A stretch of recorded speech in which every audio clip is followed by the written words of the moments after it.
Ahora, comencemos. La mañana del 12 de octubre comenzó como cualquier otro jueves. Javier Gómez estaba en su cocina preparando el almuerzo para su hija de 7 años, Elena, mientras ella terminaba su cereal en la mesa. A través de la ventana, la lluvia de la Ciudad de México pintaba todo en tonos grises. «Papá, ¿podemos ir al acuario este fin de semana?», preguntó Elena, con leche escurriéndole por la barbilla. «Tal vez, cariño, déjame consultarlo con tu mamá». Javier le limpió la cara con una servilleta, estudiando sus ojos brillantes y su sonrisa chimuela.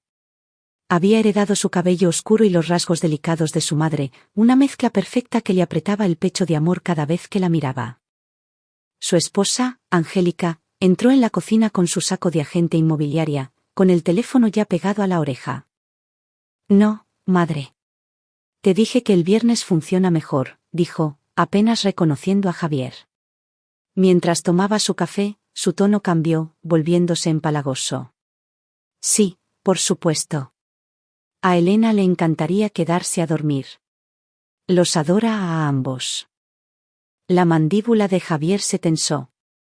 Los Salinas, los padres de Angélica, Esteban y Fernanda, se habían vuelto cada vez más exigentes con el tiempo de Elena durante el último año. Cada fin de semana, cada día festivo, Angélica insistía en que era importante que Elena conviviera con sus abuelos. Pero algo en los ojos fríos de Esteban y las sonrisas de labios finos de Fernanda hacía que los instintos de Javier gritaran. Él había crecido en el sistema de acogida del DIF, rebotando entre casas-hogar hasta que cumplió los 18 años. Se había pagado sus estudios técnicos trabajando en la construcción, y luego se abrió camino hasta llegar a ser gerente de proyectos en una firma de desarrollo comercial. Sabía lo que se sentía estar inseguro, y la mansión de los Salinas se sentía insegura. «Ángel, estaba pensando que tal vez deberíamos dejar a Elena en casa este fin de semana», aventuró Javier. «Ha estado cansada últimamente». Los ojos de Angélica destellaron. «Mis padres apenas la ven». «Javier, no seas egoísta». Terminó su llamada y besó la cabeza de Elena. «La abuela y el abuelo están muy emocionados por tu pijamada de mañana, bebé». La sonrisa de Elena flaqueó solo por un momento, tan breve que Javier casi no lo notó. «Está bien, mami». Después de que se fueron, Javier se quedó en la cocina vacía. Ese nudo familiar de inquietud se apretaba en su estómago. Había aprendido a confiar en sus instintos en el sistema de acogida, lo habían mantenido con vida más de una vez. Pero Angélica era su esposa. Elena era su hija. Seguramente solo estaba siendo paranoico. No sabía entonces que sus instintos tenían razón. No sabía que, en menos de 24 horas, su mundo entero se haría pedazos. La llamada llegó a las 11:47 de la mañana del viernes. Javier estaba revisando los planos de un nuevo complejo de oficinas cuando su teléfono vibró. «¿Señor Gómez?». Habla Gloria Hernández, la enfermera de la primaria del Valle. La abuela de Elena pasó a recogerla hace como una hora. Dijo que era una emergencia familiar. La sangre de Javier se heló. «¿Qué? Yo no autoricé eso». La señora Gómez llamó esta mañana y agregó a sus padres a la lista de personas autorizadas. Esteban y Fernanda Salinas. «Lo siento, asumí que usted sabía». Javier colgó e inmediatamente llamó a Angélica. Buzón de voz. Intentó 3 veces más. Nada. Llamó a la casa de los Salinas. Sin respuesta. Para cuando derrapó en la entrada de la enorme mansión de los Salinas en Las Lomas a las 12:30, sus manos temblaban. La puerta principal estaba sin llave. Dentro, la casa estaba en silencio, decorada costosamente y fría como un mausoleo. «Elena». Su voz resonó a través de los techos abovedados. «Elena».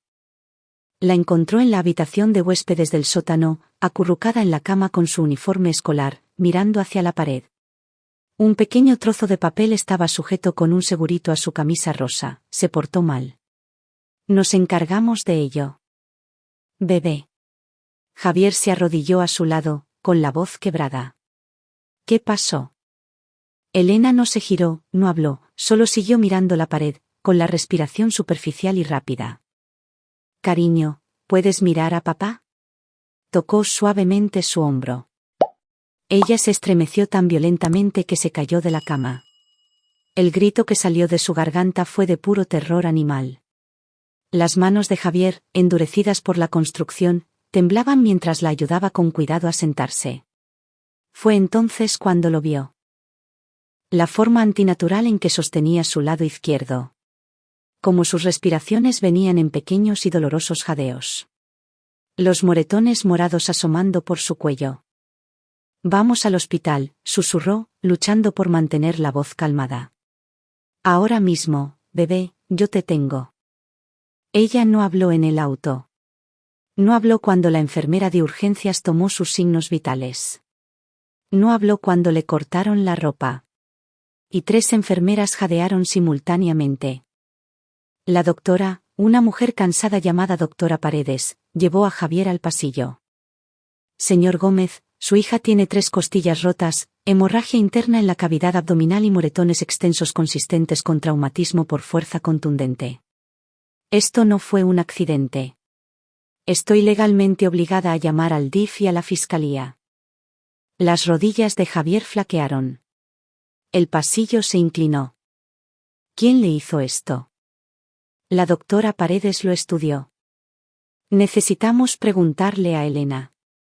Pero señor Gómez, este tipo de lesión. Alguien golpeó a su hija con un objeto pesado. Probablemente repetidas veces. Cuando llegó la detective, una mujer de facciones afiladas llamada Rebeca Benítez, Elena finalmente rompió su silencio, pero no con palabras. Sus manos temblaban demasiado para escribir, así que la enfermera le dio bloques de letras, de los que usan en el kinder. Javier vio cómo las pequeñas manos de su hija ordenaban los bloques con esmero doloroso. Abuelo martillo. Me sujetó. La expresión de la detective se endureció. Su esposa la sujetó mientras su padre. Eso es imposible, interrumpió Javier, aunque su voz sonaba distante para sus propios oídos. Angélica nunca. Pero incluso mientras lo decía, los recuerdos inundaron su mente. La creciente frialdad de Angélica durante el último año. Su insistencia en que Elena pasara tiempo con sus padres. El moretón en el brazo de Elena el mes pasado que Angélica explicó como un accidente en el patio de recreo. La noche que Elena mojó la cama después de regresar de casa de los Salinas y la furia de Angélica, me estás avergonzando frente a mis padres. La detective Benítez ya estaba en su teléfono. Estoy enviando unidades a la residencia Salinas ahora. Señor Gómez, necesito que se quede aquí con Elena mientras nosotros. No. Javier se puso de pie, cada músculo de su cuerpo en tensión. Voy para allá. Voy a. Señor Gómez, entiendo su ira, pero necesita dejarnos manejar esto. Sí, va allá. Javier ya había salido por la puerta. El trayecto de 20 minutos a las Lomas le tomó 12. Apenas registró pasarse los semáforos en rojo, los claxones, la lluvia que se había convertido en un aguacero. Todo lo que podía ver eran esos bloques de letras. Abuelo martillo. Me sujetó. Su esposa. Su esposa había sujetado a su hija mientras ese monstruo.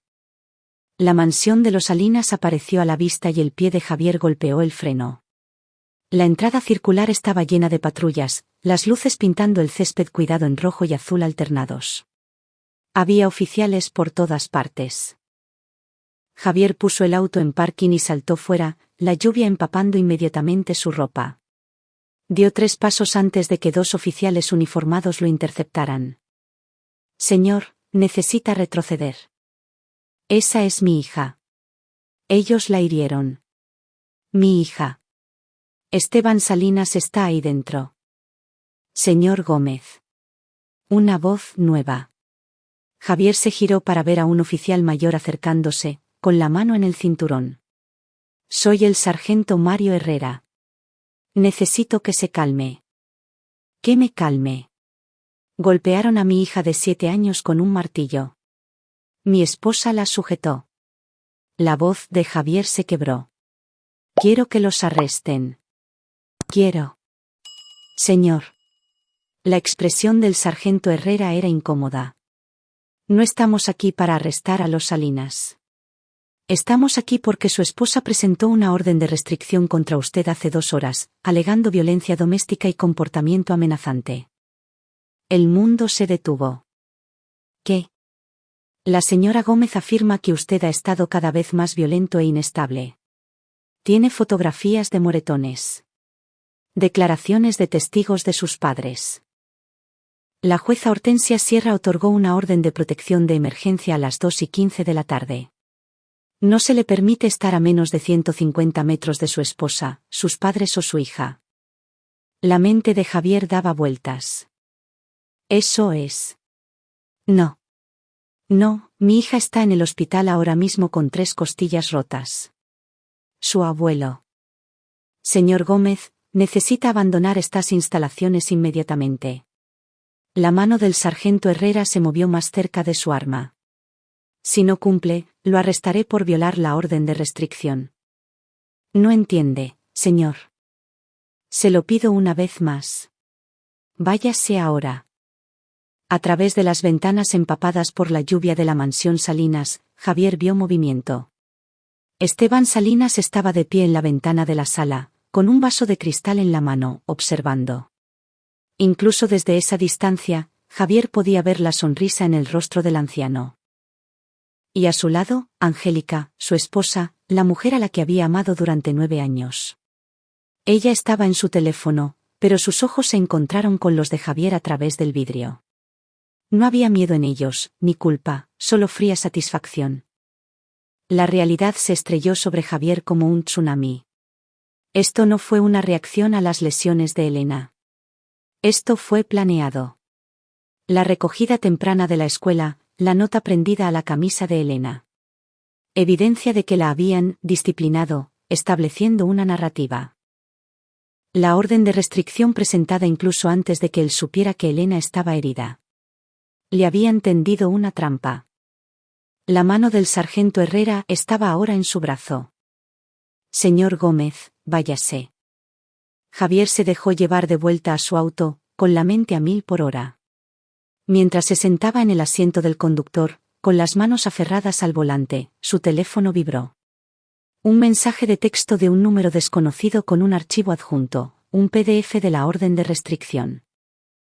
Lo abrió con manos temblorosas.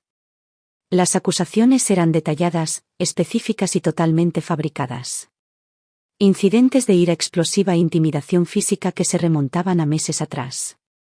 Una fotografía de un moretón en el brazo de Angélica de cuando él supuestamente la agarró durante una discusión.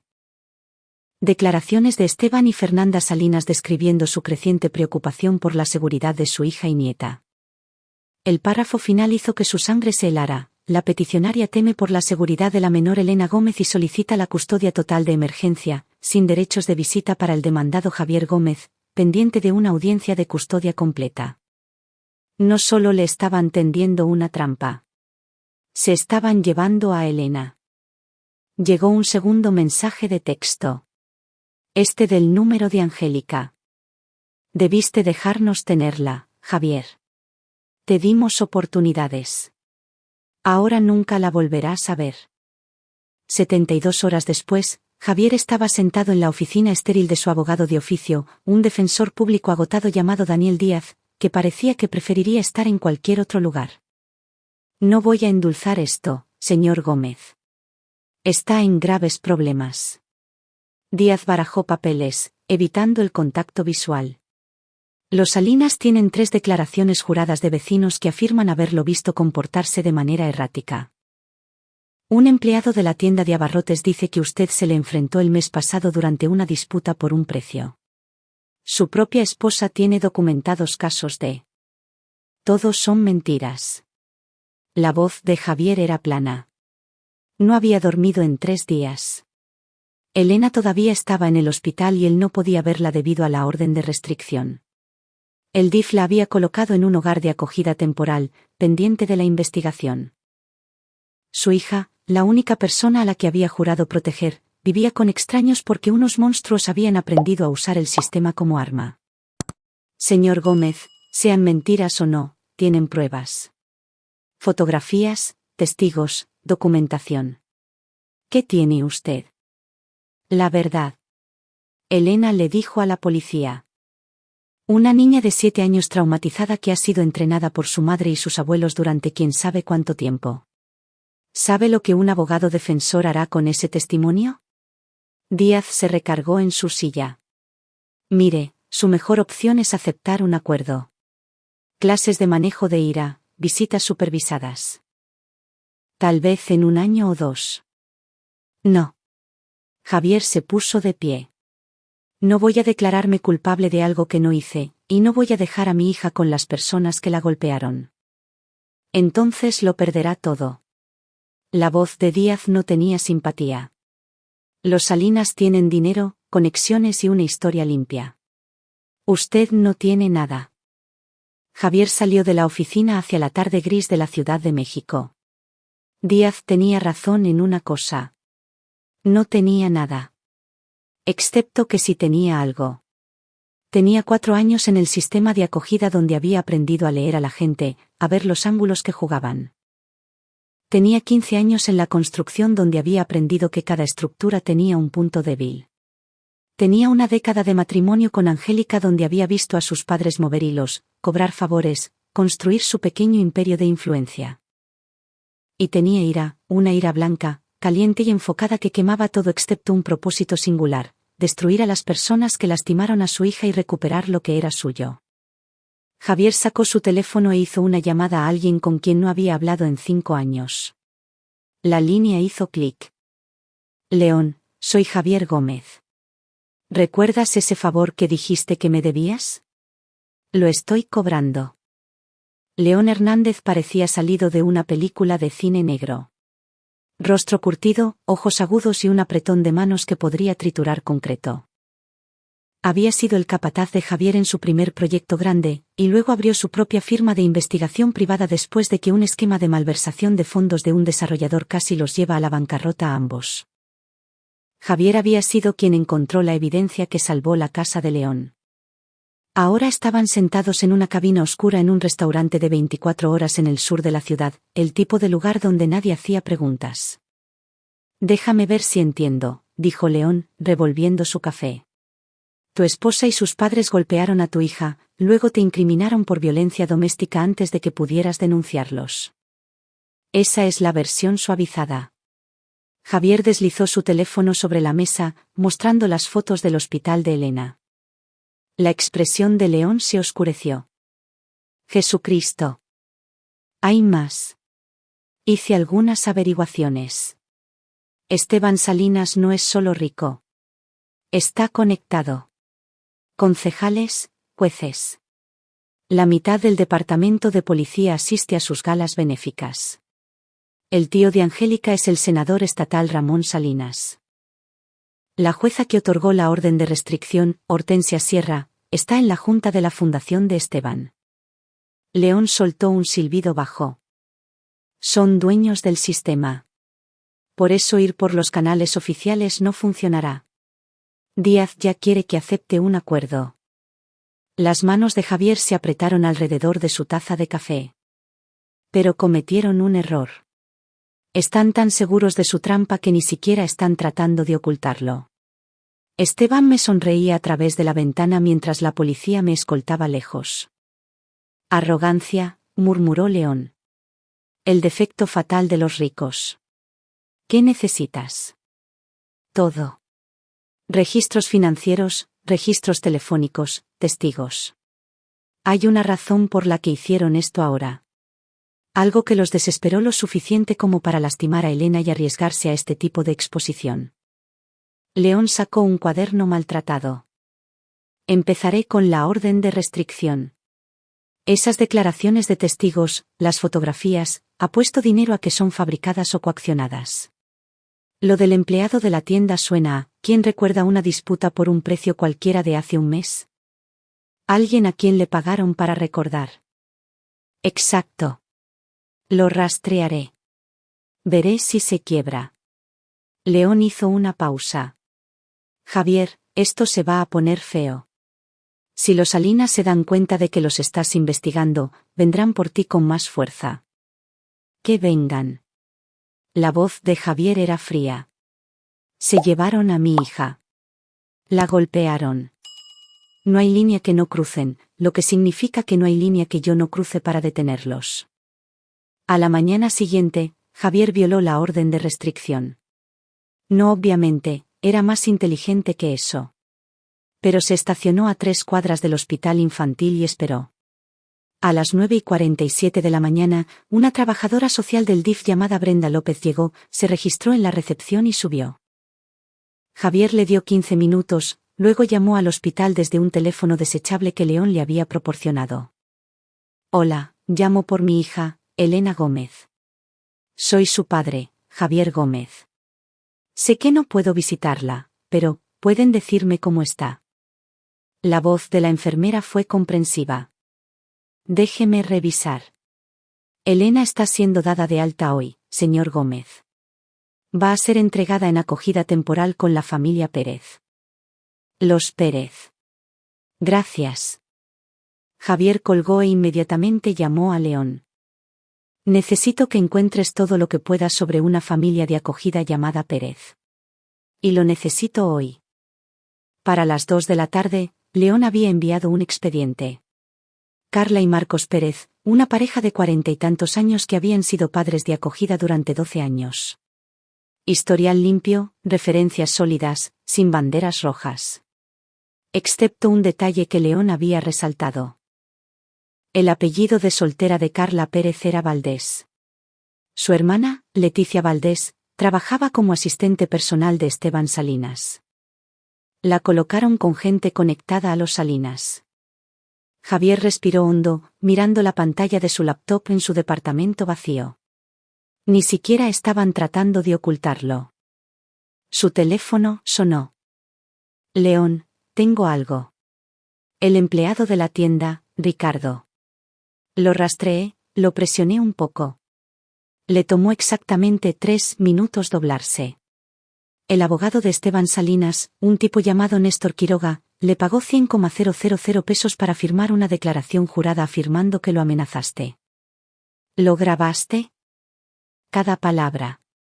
Pero Javier, se pone mejor.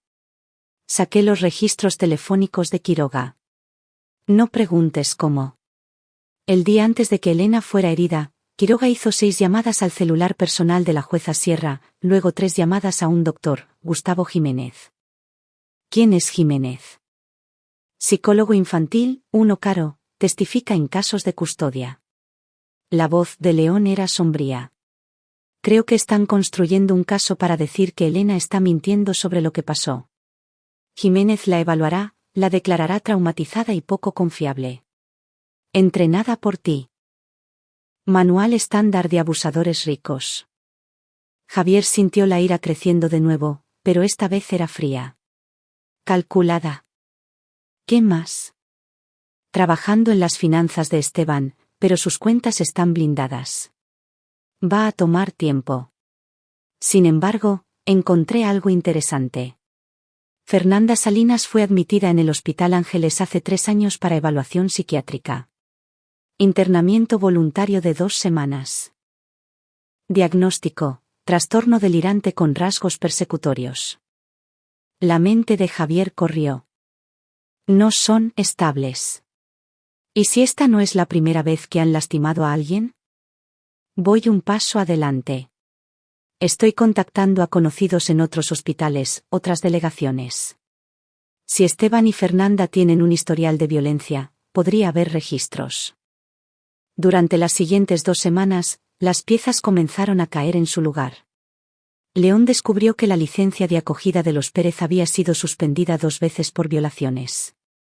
Una vez por dejar a niños sin supervisión, otra por no reportar la lesión de un niño.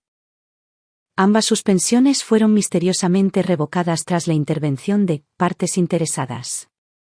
Javier localizó a la compañera de cuarto de la Universidad de Angélica, una mujer llamada Patricia Pardo, quien había cortado contacto con ella hace 15 años. Tomando un café en Puebla, Patricia le contó cosas que le helaron la sangre. Ángel nunca estuvo bien, dijo Patricia, revolviendo azúcar en su taza con manos temblorosas. Quiero decir, parecía perfecta en la superficie, hermosa, inteligente, encantadora. Pero había algo raro. Mentía sobre las cosas más extrañas, incluso cuando la verdad hubiera estado bien. ¿Y sus padres? Dios, sus padres. ¿Qué hay de ellos?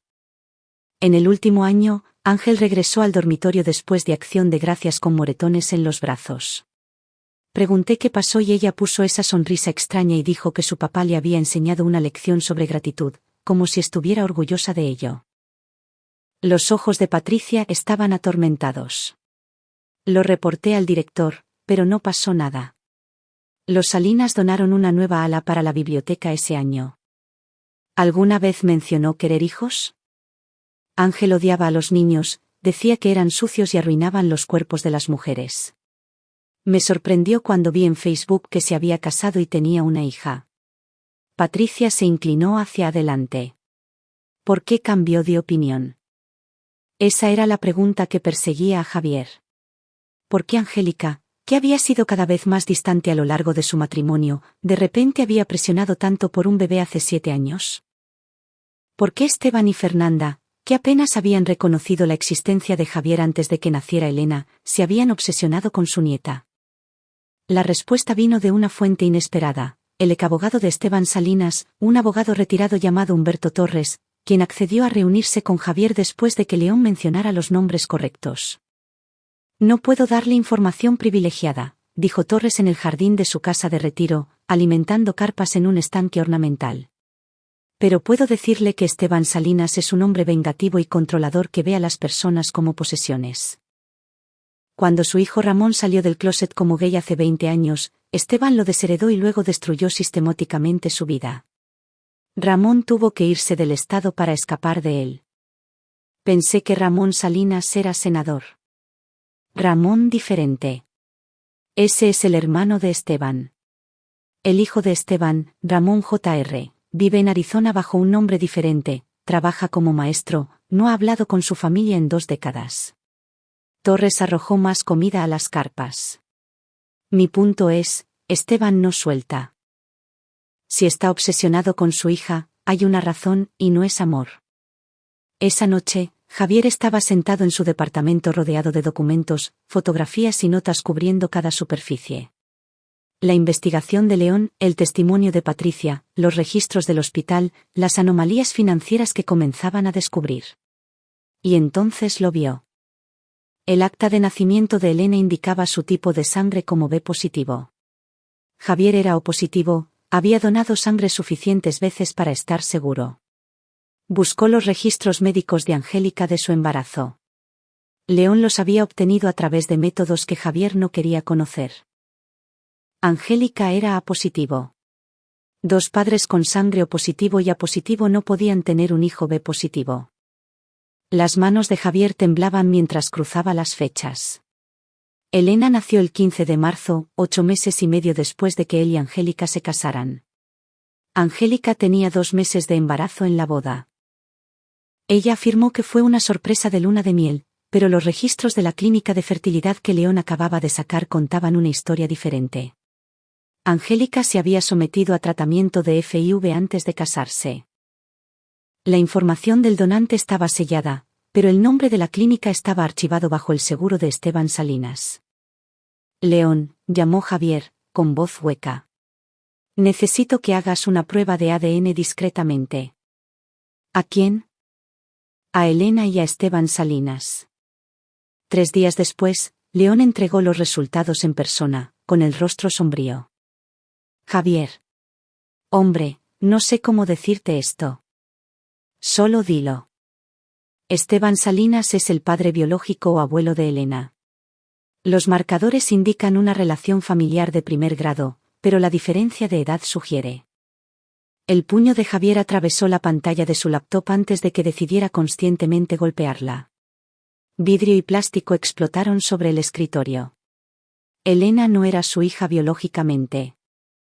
Era de Esteban, lo que significaba que Angélica había sido embarazada por su propio padre o, más probablemente, el óvulo y el esperma provenían de Esteban y Fernanda, haciendo a Elena técnicamente la hermana genética de Angélica, criada como su hija. El elaborado esquema de custodia de repente cobró un sentido perfecto y horrible. Habían fabricado una niña, su descendencia genética real, y usaron a Javier como tapadera, un esposo estable, una figura paterna para evitar sospechas. Y ahora que Elena era lo suficientemente mayor para cuestionar o resistir potencialmente, estaban eliminando a Javier de la ecuación por completo. Se la van a llevar, susurró Javier. La audiencia de custodia es en 3 semanas. Obtendrán la custodia completa. Seré borrado de su vida y tendrán control total sobre ella. No si exponemos esto, argumentó León. Esto es una locura, Javier. Esto es incesto, fraude, abuso infantil. ¿Quién lo va a creer? ¿Una jueza en su nómina? ¿Policías que asisten a sus galas benéficas? ¿El sistema del DIF que ya han manipulado? Javier se puso de pie, su mente cristalizándose alrededor de una sola claridad terrible. El sistema es su arma. No podemos vencerlos con él. ¿Entonces qué hacemos? Javier miró la laptop destrozada, los resultados de ADN, la red de corrupción que los Salinas habían pasado décadas construyendo. Una sonrisa fría cruzó su rostro. El tipo de sonrisa que lo habría aterrorizado antes de que le quitaran todo. Lo quemamos todo hasta los cimientos. La casa de los Pérez se encontraba en un tranquilo suburbio de Satélite. Céspedes ordenados y carteles de vigilancia vecinal. Javier observaba desde el final de la calle en un auto rentado, el reloj marcando hacia las 3:15 de la tarde, cuando el transporte escolar de Elena estaba programado para dejarla. No estaba allí para llevársela. No era tan estúpido, pero necesitaba verla, aunque fuera a distancia. Necesitaba saber que estaba bien. El camión llegó. Los niños salieron, riendo y gritando. Y entonces apareció Elena, más pequeña que los demás, sosteniendo las correas de su mochila como un escudo. Carla Pérez esperaba al final de la entrada, saludando alegremente. Elena no le devolvió el saludo. Caminó mecánicamente, con la cabeza baja, y cuando Carla intentó abrazarla, Elena se estremeció. Las manos de Javier se apretaron en el volante. Incluso desde 50 metros de distancia, podía verlo. La forma en que Elena se movía diferente ahora. Con cuidado, como si su cuerpo fuera algo que pudiera traicionarla. La forma en que mantenía los ojos en el suelo, evitando el contacto. Estaban destruyendo su espíritu justo frente a él. Su teléfono vibró. Un mensaje de un número nuevo. Vigilancia confirma 3 cámaras en la casa Pérez. Sistema de alarma conectado a seguridad privada, no policía. La cerradura de la puerta trasera es residencial estándar. Fácil de abrir. El perro es un labrador geriátrico. Sin amenaza. Tu decisión. Javier sonrió con severidad. Había hecho muchas llamadas la semana pasada a personas que operaban fuera del alcance de la ley. Hombres que había conocido en obras de construcción, mujeres que comerciaban con información, toda una red de personas que la sociedad fingía que no existían. Gente que entendía que a veces el sistema fallaba. Y cuando lo hacía, necesitabas alternativas. Pero secuestrar a Elena lo convertiría exactamente en lo que los Salinas afirmaban, un criminal peligroso e inestable. Necesitaba su testimonio en la corte. La necesitaba segura y dispuesta a hablar. Agarrarla desharía todo. Abortar, respondió por mensaje. Todavía no. En su lugar, Javier condujo al tribunal. La audiencia de custodia estaba programada para el 8 de abril, dentro de 13 días, en la sala de la jueza Sierra. Necesitaba estar dentro de esa audiencia, necesitaba ver el campo de batalla. Lo que no esperaba era encontrarse con Angélica.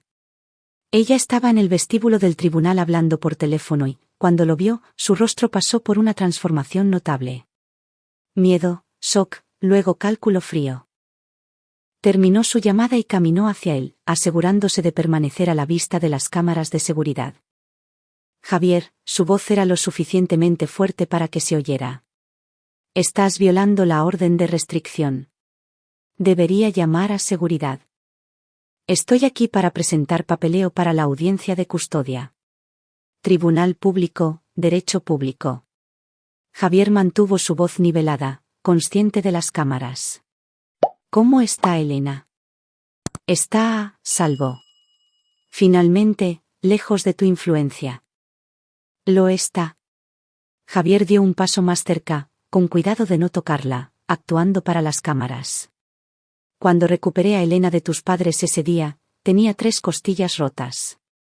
Hemorragia interna. El hospital lo tiene todo documentado. Pero tú ya lo sabías, ¿verdad, Ángel? Porque tú estabas allí. Tú las sujetaste. Solo por un momento, la máscara de Angélica se deslizó. Necesitaba aprender disciplina. Se estaba volviendo obstinada, cuestionando cosas. Mi padre sabe cómo. Se detuvo, pero era demasiado tarde. El bolsillo de la chaqueta de Javier estaba grabando cada palabra. ¿Tu padre sabe cómo qué? ¿Golpear niños como te golpeó a ti en la universidad? La voz de Javier era suave ahora.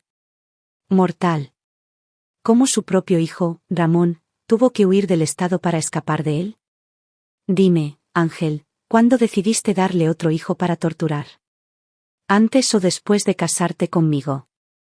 La mano de Angélica se movió hacia su teléfono, luego se detuvo. Estaba acorralada y lo sabía. No puedes probar nada. ¿No puedo? Tengo un testimonio perdido. Tengo registros hospitalarios. Tengo testigos que recuerdan los incidentes anteriores de tu padre. ¿Sabías que Fernanda fue institucionalizada por trastorno delirante? Está todo documentado. Nada de eso importa.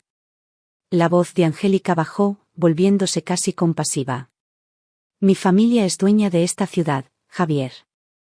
La jueza, los abogados, los trabajadores sociales. Hemos pasado 30 años construyendo conexiones. Tú no eres nadie. Un niño del DIF que tuvo suerte. Se casó por encima de su nivel. Siempre fuiste solo una herramienta, un accesorio para que las cosas parecieran normales. Sé sobre el ADN, dijo Javier en voz baja. Angélica palideció. Sé que Elena es tu hermana genética. Sé que tú y tus padres la fabricaron mediante FIV. Sé toda la verdad enferma. Javier se inclinó, bajando la voz a un susurro que las cámaras no captarían. Y pronto todos los demás también lo sabrán. Si dices una palabra de eso, te destruiré, siseó Angélica. Diré que eres delirante, que estás inventando teorías de conspiración para cubrir tu propio abuso. ¿A quién crees que creerán? Supongo que lo averiguaremos en 13 días. Javier se alejó, dejando a Angélica parada en el vestíbulo del tribunal, su perfecta compostura agrietándose en los bordes. Esa noche, León llamó con noticias. Encontré a Ramón Salinas Jr. en Phoenix. Tomó algo de convencimiento, pero testificará. Dice que su padre lo torturó durante años. Le rompió el brazo cuando tenía 9 años por mostrar debilidad. Su madre observó y no hizo nada. Tiene registros médicos, notas de terapia, todo. ¿Vendrá a la Ciudad de México? Está aterrorizado, pero sí, si significa evitar que su padre le haga a otro niño lo que le hizo a él, lo hará. León hizo una pausa. Javier, este testimonio es explosivo. Si Ramón hace esto público, la reputación entera de la familia Salinas se derrumba. Pero pelearán duro. Que peleen. No voy a retroceder. Las piezas se estaban moviendo a su lugar. Javier tenía el testimonio de Ramón Jr., la evidencia de ADN, registros hospitalarios, la declaración de Patricia Pardo, el historial psiquiátrico de Fernanda, y ahora la admisión grabada de Angélica. Debería haber sido suficiente. Pero, debería, era una palabra peligrosa cuando se trataba con gente que compraba jueces. El 2 de abril, 6 días antes de la audiencia, el departamento de Javier fue allanado por la policía. No encontraron nada. Él se había asegurado de eso, pero el mensaje era claro. Los Salinas sabían que estaba reuniendo municiones y estaban tratando de intimidarlo para silenciarlo. El 4 de abril, León fue asaltado fuera de su oficina por 2 hombres que le rompieron 3 costillas y lo dejaron con un mensaje: deja el caso Salinas o la próxima vez será tu familia. León llamó a Javier desde el hospital. No voy a parar, pero mi esposa está asustada. Tengo hijos, hombre. Lo sé. No debí arrastrarte a esto. Al diablo con eso. Esta gente golpeó a una niña de 7 años con un martillo. Voy a llegar hasta el final. La voz de León era feroz a pesar del dolor. Pero Javier, están escalando. Saben que tenemos algo grande. El 6 de abril, la jueza Sierra emitió una orden de emergencia prohibiendo a Ramón Salinas Jr. ingresar a la ciudad para el juicio, alegando que era un testigo hostil con una vendetta contra la familia del peticionario. Ninguna explicación de cómo sabía que Ramón estaba siquiera involucrado. Los Salinas tenían gente en todas partes. El 7 de abril, el día antes de la audiencia, Javier se sentó en su departamento vacío y enfrentó la verdad. Iba a perder. No porque no tuviera pruebas, no porque no tuviera razón, sino porque el sistema estaba amañado y ninguna cantidad de verdad podía superar 30 años de corrupción y lealtades compradas. Su teléfono sonó. Un número desconocido. Señor Gómez, soy la doctora Victoria Méndez. Soy especialista en trauma pediátrico en el Hospital Infantil. No nos hemos conocido, pero he estado tratando a su hija. El corazón de Javier se apretó. ¿Está bien, Elena? Físicamente, está sanando. Pero señor Gómez, necesito decirle algo y podría costarme mi trabajo. La voz de la doctora Méndez estaba tensa. He recibido órdenes de la administración del hospital, quienes recibieron una llamada del abogado de la familia Salinas, para revisar el reporte médico de Elena. Quieren que indique que sus lesiones podrían haber sido autoinfligidas o accidentales. Eso es imposible. Tuvo traumatismo por fuerza contundente. Lo sé. Yo escribí el reporte original, pero la administración está amenazando mi puesto si no cumplo. Los Salinas hicieron una donación sustancial al hospital el año pasado. Tienen influencia. Javier cerró los ojos. ¿Por qué me está diciendo esto? Porque hice un juramento de no hacer daño. Y dejar que esas personas tengan la custodia de esa niña sería un daño. La doctora Méndez tomó un respiro tembloroso. Voy a testificar mañana. Los hallazgos reales, no la versión revisada. Probablemente termine mi carrera en este hospital, pero no puedo quedarme callada. Doctora Méndez. Solo asegúrese de que Elena obtenga justicia. Señor Gómez, eso es todo lo que pido. Después de que ella colgó, Javier se sentó en la oscuridad de su departamento y se dio cuenta de algo. No estaba solo. La doctora Méndez, León, Ramón Jr., Patricia Pardo, todos ellos estaban arriesgando todo porque reconocían el mal cuando lo veían. Los Salinas tenían dinero, poder y conexiones. Pero Javier tenía algo que ellos nunca habían entendido, personas a las que les importaba hacer lo correcto. Y mañana, en la sala de la jueza Sierra, iba a hacer que todos contaran. La sala del tribunal era más pequeña de lo que Javier esperaba. Paneles de madera oscura, luces fluorescentes y el tipo de alfombra institucional diseñada para absorber el sonido y la esperanza en igual medida. La jueza Hortensia Sierra presidía desde el estrado como un buitre con toga judicial, su rostro delgado fijo en una desaprobación permanente. Esteban y Fernanda Salinas se sentaron del lado del peticionario con Angélica entre ellos. Esteban llevaba un costoso traje gris carbón y la expresión de un hombre totalmente seguro de su victoria. Las manos de Fernanda estaban dobladas en su regazo, su rostro sereno. Angélica no miraba a los ojos de Javier. Su abogado, Néstor Quiroga, era un tiburón de cabello plateado en un traje de 3 piezas que sonreía como si disfrutara infligiendo dolor. Javier se sentó solo en el lado del demandado. Daniel Díaz había renunciado esa mañana vía correo electrónico. Presión de mi firma. Lo siento. El mensaje era claro.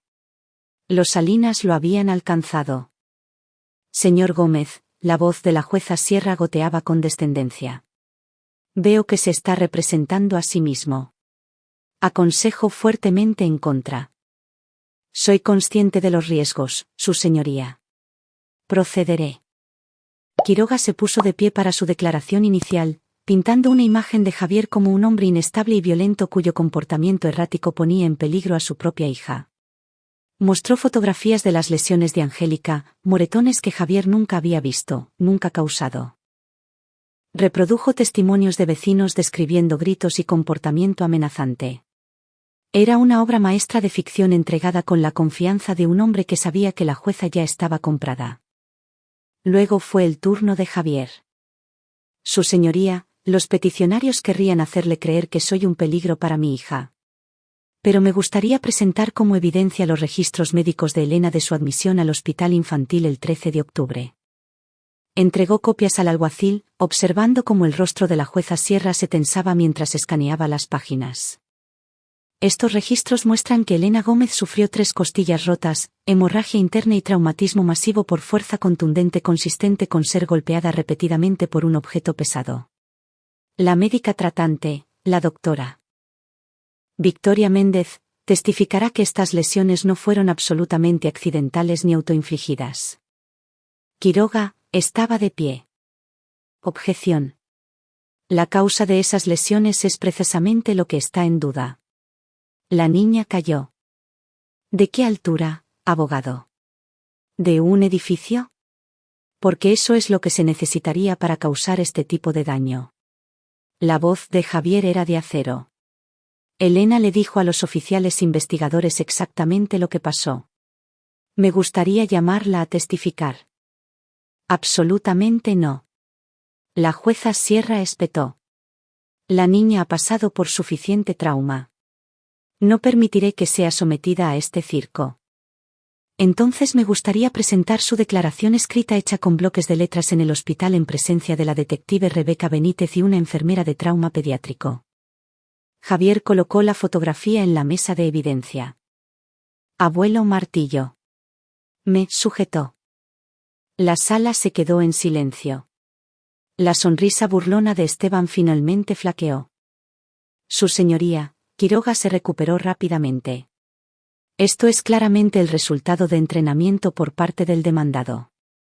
Una niña traumatizada e influenciada por un padre manipulador. No se me permitió acercarme a ella debido a la orden de restricción, interrumpió Javier. Esta declaración se hizo antes de que yo siquiera llegara al hospital. La detective Benítez puede confirmar que no tuve oportunidad de entrenarla. La jueza Sierra parecía haber mordido algo podrido. La corte tomará esto bajo consideración. Pero señor Gómez, está haciendo acusaciones serias sin pruebas sustanciales. ¿Tiene algún testigo real? Sí, su señoría. Llamo a la doctora Victoria Méndez al estrado. La doctora Méndez entró usando sus credenciales del hospital, con la espalda recta a pesar de las miradas de la familia Salinas. Tomó el juramento y se sentó bajo el interrogatorio de Javier. Ella destruyó metódicamente la narrativa de los Salinas. Las lesiones eran absolutamente consistentes con asalto por un objeto contundente, un martillo. El patrón de fracturas indicaba golpes repetidos, no un accidente. El terror de Elena ante el contacto físico sugería trauma continuo. Y no había absolutamente ninguna manera de que una niña de 7 años pudiera infligirse este tipo de daño a sí misma. Doctora Méndez, preguntó Javier con cuidado. ¿Se le pidió alterar sus hallazgos? Objeción. Quiroga estaba de pie. Irrelevante e inflamatorio. Lo fui, dijo la doctora Méndez en voz alta. La administración del hospital, después de recibir llamadas del abogado de la familia Salinas, me presionó para revisar mi reporte para indicar que las lesiones podrían haber sido accidentales. Me negué. El mazo de la jueza Sierra golpeó como un disparo. Doctora Méndez, se limitará a responder las preguntas hechas. Estoy respondiendo la pregunta, su señoría. Esta corte merece saber que hubo un intento de suprimir evidencia médica que contradice directamente las afirmaciones del peticionario. La sala estalló. Quiroga gritaba objeciones. La jueza Sierra golpeaba su mazo. El rostro de Esteban Salinas se había puesto morado de rabia. En el caos, Javier vio su oportunidad. Su señoría, también me gustaría introducir evidencia de ADN. Levantó los resultados de laboratorio. Elena Gómez no es mi hija biológica. Según estas pruebas, comparte ADN familiar de primer grado con Esteban Salinas. La sala se quedó en silencio sepulcral. Lo que significa, continuó Javier en la quietud atónita, que Elena fue concebida a través de tecnología reproductiva usando material genético de Esteban y Fernanda Salinas. Angélica Salinas Gómez no es la madre biológica de Elena. Es su hermana genética. Todo este caso de custodia está construido sobre fraude. Fabricaron una niña, me usaron como tapadera para evitar sospechas, y ahora están tratando de eliminarme de la ecuación por completo. Quiroga encontró su voz. Esto es absurdo, su señoría. Estas teorías de conspiración sin base.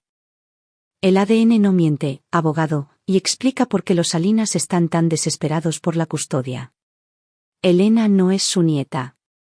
Es su hija y harán cualquier cosa para mantener el control sobre ella, incluyendo golpearla cuando comienza a cuestionar su situación. Suficiente. El rostro de la jueza Sierra estaba enrojecido. Señor Gómez, está haciendo acusaciones extremadamente graves. Tengo más testigos, su señoría. Ramón Salinas Jr., hijo de Esteban, quien fue expulsado del Estado por el abuso de su padre. Patricia Pardo, compañera de cuarto de la Universidad de Angélica, quien reportó lesiones en Angélica que fueron encubiertas por donaciones de la familia Salinas. Ex empleados de. Las puertas de la sala se abrieron de golpe. La detective Rebeca Benítez entró con 4 oficiales uniformados y una mujer en un traje oscuro. Credenciales federales, por el aspecto. Su señoría, me disculpo por la interrupción, dijo la detective Benítez en voz baja. Pero tenemos una orden de arresto para Esteban Salinas, Fernanda Salinas y Angélica Gómez bajo cargos de abuso infantil, conspiración para cometer fraude, obstrucción de la justicia y manipulación de testigos. La sala explotó de nuevo.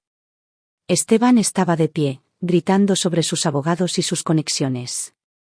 Fernanda se había quedado blanca como una hoja. Angélica estaba enviando mensajes frenéticamente en su teléfono. Javier miró a la detective Benítez en shock. ¿Cómo? El testimonio de la doctora Méndez justo ahora, combinado con la evidencia que hemos estado reuniendo independientemente, nos dio causa probable, dijo Benítez en voz baja. Y la agente federal es la agente especial Mónica Espinoza, de la FGR. Resulta que su amigo León Hernández hizo una denuncia federal sobre fraude reproductivo y manipulación de custodia interestatal. Una vez que los federales comenzaron a investigar las finanzas de los Salinas, encontraron mucho más de lo que esperábamos. La agente Espinoza dio un paso adelante. Su señoría, también hemos emitido órdenes de arresto para Néstor Quiroga por manipulación de testigos y supresión de evidencia, y estaremos investigando la potencial corrupción judicial en este caso. El rostro de la jueza Sierra pasó de rojo a blanco. No tiene autoridad. De hecho, su señoría, los delitos federales reemplazan la jurisdicción estatal. Le aconsejaría cooperar plenamente con nuestra investigación. La sonrisa de la agente Espinoza era fría. A menos que le gustaría ser añadida a nuestra lista de personas de interés. Los oficiales se movieron para arrestar a los Salinas. Esteban luchó, gritando. Fernanda permaneció en silencio, pero sus ojos se habían vuelto vacíos, estaba en otro lugar por completo, su mente fracturándose bajo el peso de la exposición. Angélica miró a Javier una última vez mientras las esposas hacían clic alrededor de sus muñecas. «Has destruido todo», susurró. «No», dijo Javier en voz baja. «Tú hiciste eso cuando lastimaste a Elena». Las siguientes 3 semanas fueron un borrón de deposiciones, investigaciones y cobertura mediática. El escándalo de corrupción de la familia Salinas fue noticia nacional, décadas de comprar jueces, intimidar testigos y encubrir abusos. La clínica de fertilidad que les había ayudado a crear a Elena ilegalmente perdió su licencia. La jueza Sierra renunció en desgracia. Néstor Quiroga fue inhabilitado y arrestado, y a medida que la investigación se profundizaba, más víctimas se presentaron, ex empleados que habían sido silenciados con acuerdos de confidencialidad, un primo que desapareció de las funciones familiares después de decepcionar a Esteban. Otros 2 niños en escuelas privadas que mostraron signos de abuso. Uno era el hijo del hermano de Angélica, que había tenido demasiado miedo para reportar. El imperio de la familia Salinas se derrumbó ladrillo por ladrillo, expuesto a la luz del sol por primera vez en 30 años. Javier apenas prestó atención a nada de eso. Su enfoque estaba en una cosa: Elena. Había sido trasladada del cuidado de los Pérez a un hogar especializado para víctimas de trauma. A Javier se le permitieron visitas supervisadas 2 veces por semana en una pequeña habitación con juguetes y luz suave, y una trabajadora social que tomaba notas. En la primera visita, Elena se había escondido detrás de la trabajadora social, negándose a mirarlo. En la segunda visita, se había sentado en el lado opuesto de la habitación, en silencio. En la tercera visita, había preguntado: ¿De verdad eres mi papá? Javier se había arrodillado a su nivel, con el corazón rompiéndose. ¿Biológicamente? No. Pero Elena, te he amado desde el momento en que naciste. He sido tu padre en todas las formas que importan. Si me dejas, seguiré siendo tu padre sin importar qué. Elena lo había estudiado con esos serios ojos oscuros. El abuelo dijo que ya no me querías. Que me tenías miedo. Eso fue una mentira, cariño. Te he querido cada segundo. He estado luchando para recuperarte desde el día que te lastimaron. ¿Estás luchando contra la gente mala? Sí. ¿Estás ganando? Javier había sonreído a través de las lágrimas. Creo que sí. Pero lo más importante es asegurarme de que estés segura y feliz. Eso es todo lo que quiero. Elena había dado un pequeño paso más cerca. La señora dice que puedo elegir a dónde ir cuando terminen las cosas de la corte. Así es. Es tu elección. Otro paso. ¿Puedo elegirte a ti? Si eso es lo que quieres, entonces sí. Siempre sí. Elena había caminado a través de la habitación y se había subido a su regazo, su pequeño cuerpo aún moviéndose con cuidado alrededor de las costillas en curación. Había presionado su cara contra su hombro y susurrado: Quiero ir a casa, papá. Javier la había sostenido mientras ella lloraba, había llorado él mismo, e hizo una promesa silenciosa de que pasaría el resto de su vida asegurándose de que ella nunca dudara de su seguridad de nuevo. 6 meses después, Javier estaba sentado en una sala de tribunal diferente para una audiencia muy diferente. Esta vez, el juez era imparcial, el trabajador social apoyaba y el resultado no estaba en duda. Señor Gómez, dijo cálidamente el juez Pedro Galván. He revisado su petición para la custodia permanente de Elena Gómez, así como los informes de su terapeuta, sus maestros y los trabajadores sociales que han estado monitoreando su hogar. Me complace decir que este tribunal lo encuentra un padre apto y amoroso, y los deseos expresados de Elena son claros. Custodia completa concedida. Felicidades. Javier abrazó a Elena, y ella le sonrió. Una sonrisa real esta vez, no la expresión cuidadosa y asustada que había usado durante tanto tiempo. En la galería, León Hernández le levantó el pulgar, con sus costillas finalmente curadas. La doctora Méndez sonrió desde su asiento, había sido contratada por un hospital mejor que valoraba la ética sobre las donaciones. Ramón Salinas Jr. asintió desde la última fila. Él y Javier se habían convertido en amigos improbables, unidos por la supervivencia. Fuera del tribunal, los reporteros esperaban. El juicio de los Salinas aún estaba en curso. Lo estaría por años probablemente. Pero Javier los ignoró, arrodillándose al nivel de Elena. ¿Lista para ir a casa, chamaca? Elena asintió, luego hizo una pausa. Papá, ¿volverá la gente mala alguna vez? Javier pensó en Esteban Salinas, enfrentando 20 años en prisión federal por fraude, abuso y una docena de otros cargos. En Fernanda, internada en una instalación psiquiátrica después de un colapso mental completo. En Angélica, que había aceptado un acuerdo de culpabilidad y ya estaba cumpliendo su sentencia. Su fachada perfecta destrozada para siempre. No, cariño. Nunca volverán. Estás a salvo ahora. Lo prometo. Elena tomó su mano y caminaron por los escalones del tribunal hacia el sol de la Ciudad de México. En algún lugar detrás de ellos, un juez probablemente estaba firmando otra orden. Un abogado probablemente estaba presentando otra moción. Las ruedas de la justicia estaban moliendo lenta pero inevitablemente hacia adelante. Pero para Javier Gómez y su hija, la hija que había luchado contra cielo e infierno para proteger, la batalla había terminado. Habían ganado. No porque el sistema funcionara, no lo hizo. No porque el bien siempre triunfara sobre el mal, no lo hacía. Sino porque a veces, cuando todo estaba en juego, la gente común encontraba un coraje extraordinario. Y porque el amor de un padre por su hijo era una fuerza que ni la corrupción, ni el dinero, ni el poder podían romper. Elena apretó su mano.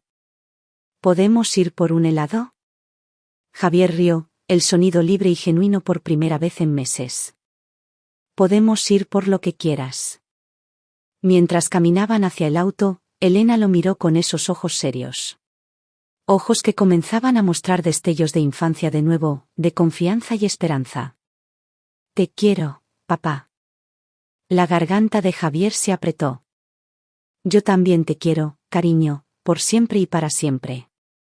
Detrás de ellos, las puertas del tribunal se cerraron sobre ese capítulo de sus vidas. Delante de ellos se extendía un futuro que era incierto, probablemente todavía difícil. Sanar tomaba tiempo, y las cicatrices de Elena eran profundas, pero lo enfrentarían juntos. Padre e hija, sobreviviente y sobreviviente, y eso era suficiente. 3 años después, Javier estaba en la cocina de su nueva casa, un lugar modesto en Querétaro, lejos del viejo vecindario de Los Salinas, preparando el almuerzo de Elena. Ella tenía 10 años ahora, prosperando en la escuela, todavía en terapia, pero riendo más a menudo que no. Papá, ¿firmaste mi permiso para la excursión? Llamó ella desde arriba. En tu escritorio, respondió él. Ella bajó las escaleras haciendo ruido. Todo codos y rodillas y energía brillante. Los movimientos cuidadosos y asustados se habían ido. Era solo una niña ahora, una niña rara, maravillosa y resiliente que amaba la biología marina y los chistes terribles y probablemente iba a gobernar el mundo algún día. ¿Puede venir Mónica después de la escuela? Seguro. Su mamá ya me mandó mensaje. Elena se detuvo en la puerta, con la mochila colgada de un hombro. Oye, papá. Ya sabes que mañana es el aniversario de todo. El pecho de Javier se apretó. 3 años desde ese día horrible. Sí, cariño. Lo sé. No quiero fingir que no pasó, pero tampoco quiero que sea lo más importante sobre mí nunca más. ¿Está bien eso? Javier cruzó la cocina y la abrazó. Eso está más que bien. Eso es saludable. Tú puedes decidir cuál es tu historia, no lo que te pasó, sino lo que haces después. Elena lo apretó fuerte, luego se apartó con una sonrisa. Entonces he decidido que mi historia es sobre ser una bióloga marina que descubre una nueva especie de pulpo y le pone un nombre genial. Eso suena como una historia bastante genial. Va a ser increíble. Ok, voy tarde. Te quiero. Salió por la puerta antes de que él pudiera responder. Un torbellino de energía infantil y determinación. Javier la vio irse, con el corazón lleno. Ambos habían pasado por el infierno. Ambos habían sido rotos. Pero se habían vuelto a armar, pieza por pieza, día a día. Y lo habían hecho juntos. Los Salinas se habían ido, destruidos por su propia maldad, su propia arrogancia, su propia incapacidad para imaginar que alguien a quien descartaron como un nadie podría contraatacar y ganar. Pero Javier y Elena, ellos todavía estaban aquí, todavía luchando, todavía creciendo, todavía ganando. Y eso, pensó Javier mientras tomaba sus llaves y se dirigía al trabajo, era la mejor venganza de todas. Aquí es donde nuestra historia llega a su fin. Comparte tus pensamientos en la sección de comentarios. Gracias por tu tiempo. Si disfrutaste esta historia, por favor suscríbete a este canal. Haz clic en el vídeo que ves en la pantalla y te veré.